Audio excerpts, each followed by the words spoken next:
This training video was created by the Nature Conservancy. The Nature Conservancy is a proud leader of the Volunteer Stewardship Network. Since 1983, the network has contributed to the restoration and protection of important lands and waters across Illinois for both nature and people. Volunteers are integral to our success in conserving thousands of acres.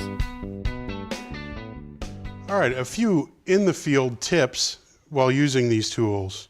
Since bow saws are so popular, one of the things you want to avoid is, as you're cutting, you want to avoid getting the blade in the tree and then bending the blade like this. The other tip would be, as you're sizing up what you're going to cut, make sure that the diameter of what you're going to cut is not bigger than the saw is wide. Because the nature of bow saws is to cut into the stem, and then the saw gets stopped by the stem itself. For proper use of the folding saw, always remember that the cutting stroke is actually the backward stroke.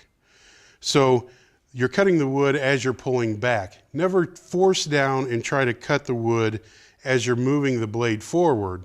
That will lead to breaking of the blade or an accident with the hand you're using to cut.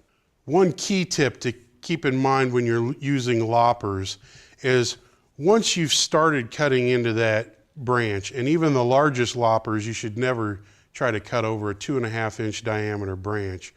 Once you've started that motion, don't ever rock the loppers back and forth trying to get more force on them. What that does is separate the hook part from the cutting blade and can permanently damage the loppers on the blade, as well as it may also break the handle. Remembering these few safety tips will keep you and the tools safe while you're working in the field.